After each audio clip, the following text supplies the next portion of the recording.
very clear contrast, and the people of America, I think, saw that in Joe Biden they have a president who's going to fight for them, and in Donald Trump a person who's going to fight for himself. Kamala Harris just criticized Trump after the debate. She ripped into his lies like a desperate animal who just got a piece of meat. Trump is probably still trying to figure out what hit him. Let's take a look at how Harris turned Trump's BS into comedy gold. And my, did those fireworks burst. Kamala Harris came out swinging, ready to expose Trump's lies faster than he could make new ones. It was like seeing a chef with a knife, only instead of cutting through vegetables, she was cutting through the BS. First thing Kamala talked about was Trump's ambiguous stance on the January 6th incident. You'd think a guy who claims to love America would have no trouble criticizing an attack on the Capitol. Wrong. Harris confronted him, claiming he wouldn't deny what transpired on January 6th. He refused to say definitively if he would support the election result in November. Just look, for example, on the issue of what happened January 6th, the insurrection, that he would not disavow that the behaviors and the conduct, the criminal conduct of those insurrectionists, and then skirted around and never directly answered whether he would accept the outcome of the election this upcoming November. I mean, come on. Not accepting election results is like being that one guy in school football who never accepts that he fouled you. Donald Trump is willing to pardon the January 6th rioters just because they did it in the love for him. I run, and if I win, we will treat those people from January 6th fairly. We will treat them fairly. And if it requires pardons, we will give them pardons because they are being treated so unfairly. Trump doesn't seem to care about what happens in the riots. He only cares about that it happened because it was his people who did it. Treated terribly and very unfairly, and you know that, and everybody knows that. And we're going to be working on that soon as the first day we get into office. We're going to save our country, and we're going to work with the people to treat those unbelievable patriots, and they were unbelievable patriots and are. You see the spirit just cheering. But wait, there's more. Harris wasn't done exposing Trump's unusual behavior. She shifted her focus to his position on reproductive rights. Let me tell you, it was as obvious as mud. Harris didn't mince words, stating he went back and forth about where he sits on one of the most important issues of freedom in America, which is women's ability to make decisions about her own body. He has been completely unclear and all over the place regarding his position on the matter. It is about a president like Joe Biden who is going to fight to protect a woman's right to make decisions about her own body, the freedom that an individual should have to make decisions about their own body and not have their government take that decision from them versus... But this is where it becomes very interesting. Harris uncovered Trump's devious little strategy. She reminded us. He hand-selected 3 members of the United States Supreme Court with the intention that he would undo the protections of Roe v. Wade, and that's exactly what they did. Versus the former president who openly talks about how proud he is that he hand-selected 3 members of the United States Supreme Court to take those freedoms, to undo the protections of Roe v. Wade. They did She also highlighted the fact that the law that is being passed, where they do not provide any exception from the law, even if there was forceful assault.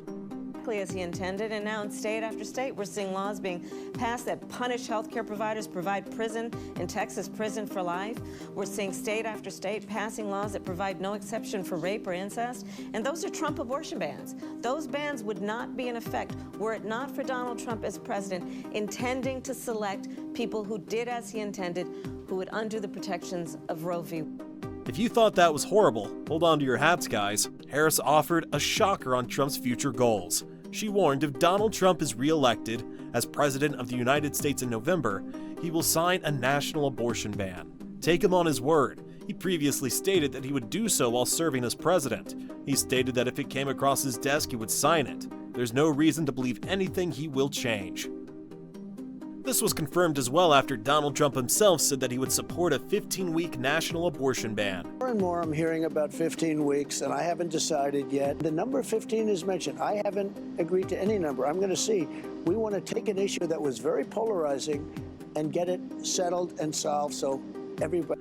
So Donald Trump is saying that he would support the ban, but he hadn't decided the time period of the ban. Just a valid justification. Like, really valid. However, there's Nikki Haley, who had something to say about this. Take a look at what she said. everybody can be happy. The fellas just don't know how to talk about this. They've got to humanize this issue and stop demonizing it. This isn't about a number. This is about babies and women and a... She further added a list of things that she believes also should be banned. Now, the focus needs to be banning late-term abortions, encouraging adoptions, making sure doctors and nurses who don't believe in abortion shouldn't have to perform them, having contraception be accessible, and making sure no state law says to a woman who's had an abortion that she's going to jail or getting the death penalty. Just start there. A nationwide abortion ban? That's like telling half the country, sorry, your body is now government property. Harris wasn't afraid to say what that would entail. A national abortion ban means that folks in New York, California, Maryland, all these other states that have protected the right of women to make decisions about their own body and not have her government tell her what to do will be at risk. You might think that after Harris's rhetorical smackdown, Trump would be out for the count. But like a political zombie, he keeps returning for more. So let's compare the dynamic team of Biden and Harris to Donald Trump, the one-man circus performance. Harris was not only there to play defense, oh no, she came prepared with a laundry list of Biden's accomplishments that would make Santa's naughty list and nice list appear short. And let me tell you, that was a stark contrast to Trump's never-ending stream of hollow promises. First up on the hit parade, infrastructure baby. While Trump was tweeting about Infrastructure Week for 4 years straight, Biden actually accomplished something. Harris proudly stated that Biden successfully negotiated bipartisan infrastructure deals that have resulted in trillions of dollars being allocated to upgrade America's infrastructure. That's correct, guys. While Trump was playing Minecraft, Biden was out mending real roads and bridges. Biden also talked about Trump's incompetency. Biden also says that Trump has done nothing for the country, whereas Biden has brought many investment opportunities, jobs, and more. But wait, there's more. Harris didn't stop with just roads and bridges. She went full-on James Bond, discussing Biden's accomplishments in national security. Apparently, our guy Joe has been spending precious time in the Situation Room with heads of the military and intelligence community to ensure America's safety. I don't know about you, but knowing Biden is on the job makes me feel safer than safe, flushing sensitive data down the toilet. And speaking of safety, let's talk about NATO. Remember when Trump treated our allies like that one friend who never pays for pizza? Biden has been busy healing fences and forging new acquaintances. Harris emphasized that under Biden's leadership, NATO has gained 2 new members despite earlier doubts about its relevance. But here's where things become really good. Harris revealed some figures that would make any statistician swoon. Biden has created 15 million American jobs and more than 800,000 manufacturing jobs. That's more employment than Trump has excuses for. And speaking of Trump, Harris didn't skip an opportunity to throw some shade. She pointed out that while Trump was busy playing outsourcing bingo, Biden has brought manufacturing back to the United States. When we look at what Joe Biden has accomplished over the last 3 years, whether it be an historic infrastructure bill, whether it be the creation of 15 million new jobs in America, over 800,000 manufacturing jobs, bringing manufacturing back to the United States. Now I understand what you're thinking, but what about all of Trump's fantastic promises? It's funny you should ask. Harris had a field day with Trump's empty promises. It's as if he's thinking being president is like playing The Sims. Simply click a button and poof, things happen. In reality, however, actions speak louder than tweets. She slammed him for his lack of firm opinions on crucial subjects, such as women's rights to control her own body. Okay, we've seen the fireworks, but now it's time to look behind the curtain and learn how Kamala Harris lit those fuses. This was more than just a debate, it was a masterclass in political battle, with Harris as the instructor. But here's the kicker. Harris didn't simply depend on cold hard facts. She understood that in order to truly connect with people, you had to tug on their heartstrings as well. She combined rational arguments with emotive appeals faster than Trump does analogies. Let's talk about her rhetorical abilities for a second. Harris has a way of shifting the subject that would make even the best illusionist jealous. Trump would begin babbling about, I don't know, the size of his hands or something, and Harris would intervene like a verbal ninja, redirecting the conversation back to the important issues. It was like seeing a matador gracefully dodge a confused bull. But this is where Harris truly demonstrated her argument skills. She managed to frame the entire election as a choice between democracy and authoritarianism. I mean, talk about increasing the stakes. She noted that Trump openly stated he would act as a dictator. Yikes. That's not exactly a good campaign slogan, is it? Someone who has talked about how he will be a dictator on day one. He admires dictators, the way he talks about the president of Russia, Putin, with great admiration. Donald Trump, someone who has openly talked about how he will weaponize the Department of Justice against his... Harris didn't stop there, however. She went for the jugular, emphasizing how Trump couldn't even retain the backing of his former vice president. She elaborated Trump has no support from his own former Vice President Mike Pence. When your own right-hand man abandons ship, you know you're in trouble.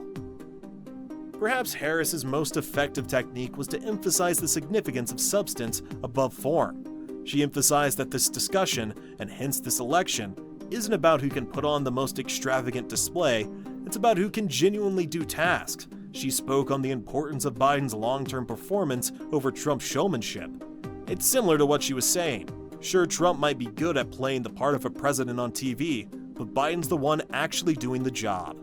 Decide the outcome of who's going to be president of the United States based on a 90-minute debate. Let's measure that decision against the last 3.5 years, where we have seen extraordinary growth in our economy, where we have seen extraordinary growth in terms of what our standing in the world, what we have done to strengthen NATO and strengthen the relationship with our allies.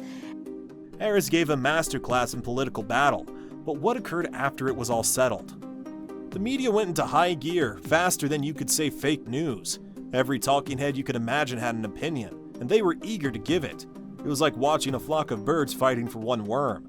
You'd think that after watching Harris convert Trump's arguments into Swiss cheese, the media would be praising her to the skies. Hold on to your hats, folks, because it wasn't all sunshine and rainbows. Some Democratic lawmakers appeared to be wringing their hands over Biden's performance. One person dubbed it a disaster, while another described it as a train wreck. However, Harris was not having any of that criticism. She came out swinging, reminding everyone that what matters is not who can put on the biggest show, but who can actually get things done. She emphasized that the debate performance should not obscure the last 3.5 years of Biden's achievements, such as negotiating bipartisan deals and upgrading infrastructure. And, to get more directly to your question, Lindsay, I'm Vice President 24 hours a day, 7 days a week, and I spent a lot of that time with Joe Biden. Whether it is in the Oval Office where he negotiates bipartisan deals in a way that nobody can in this era. I spend time with him in the Situation Room where he is bringing together leaders from our military and intelligence. This discussion could have just lit a fire under the American people. However, Harris did more than just expose Trump's lies. She also clearly stated the stakes of this election. It's democracy versus despotism. And if it doesn't motivate people to get off their couches and into voting booths, I'm not sure what will. At the record and look at the record of accomplishment, and then look at what we've got on the other side in Donald Trump, somebody who lies, somebody who has been found by a court of law and a jury of his peers to be guilty of 34 felonies, someone who intended to take the most fundamental freedom from the American people, which is the freedom to make decisions about their own body, and instead he... This dispute was only the first act. The genuine show? It'll take place in living rooms, water coolers, and voting booths across America. Let me tell you, it's going to be a wild ride. Do you think that Joe Biden has done more for the country in the past 3.5 years than Donald Trump in his time? Let us know in the comments below. If you like this video, hit that subscribe button and press the bell icon so you're notified as soon as we upload our next video. Thanks for watching.